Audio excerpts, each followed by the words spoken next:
GST అధికారులు పంపిన నోటీసులతో salon shop నిర్వాహకుడు కంగుతిన్నాడు. తన పేరుతో ₹1,00,00,000 బిజినెస్ జరిగిందని 70 లక్షల జీఎస్టీ కట్టాలంటూ నోటీసులు రావడంతో సెలూన్ షాప్ నిర్వాహకుడు అవాక్కయ్యాడు. తనకు చిన్న సెలూన్ షాప్ తప్ప వేరే బిజినెస్ లేదని శ్రీనివాసరావు ఆవేదన వ్యక్తం చేశాడు. గతంలోనే జీఎస్టీ అధికారుల దృష్టికి ఈ అంశాన్ని తీసుకువెళ్లినా ప్రయోజనం లేదని ఇప్పుడు తిరిగి నోటీసులు పంపారని మండిపడుతున్నాడు. అన్ని వివరాలతో విశాఖ జీఎస్టీ అధికారులకు లేఖ రాసి 20 రోజులు గడిచినా ఇప్పటి వరకు సమాధానం లేదన్నాడు.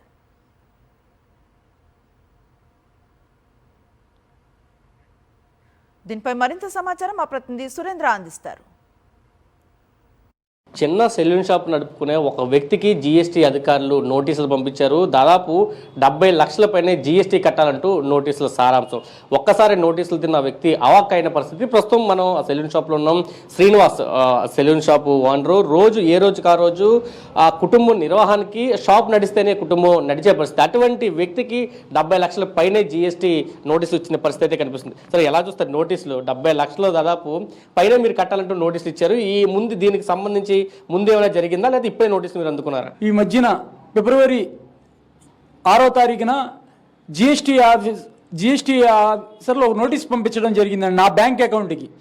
నా బ్యాంక్ అకౌంట్ ఆగిపోవడం వల్ల నేను వెళ్ళి బ్యాంక్ అధికారులని సంప్రదించానండి. సంప్రదిస్తే నా బ్యాంక్ అకౌంట్ ఎందుకు హోల్డ్ చేశారని అంటే, మీకు వైజాగ్ జిఎస్టీ ఆఫీస్ నుండి మీకు ఒక లెటర్ వచ్చింది, మీ అకౌంట్ హోల్డ్ చేయమని, మీరు 70 లక్షలు జిఎస్టీ కట్టాలని చెప్పని, అందుకే మేము హోల్డ్ చేసామని చెప్పని వాళ్ళు బ్యాంక్ అధికారులు చెప్పడం జరిగిందండి. మంగళ షాప్ తప్ప ఎటువంటి వ్యాపారాలు ఏమి లేవండి అని చెప్పానండి.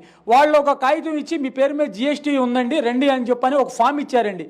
అది తీసుకొని ఒక తెలిసిన మన కస్టమర్ ఆడిటర్ దగ్గరికి వెళ్తే, అవును నీ పాన్ కార్డు కొడుతుంటే ఇవన్నీ చూపిస్తున్నాయి, నువ్వు వెళ్ళి జిఎస్టీ అధికారులను కలవమని చెప్పని నాకు ఈ ఫామ్స్ అన్ని ఇవ్వడం జరిగిందండి.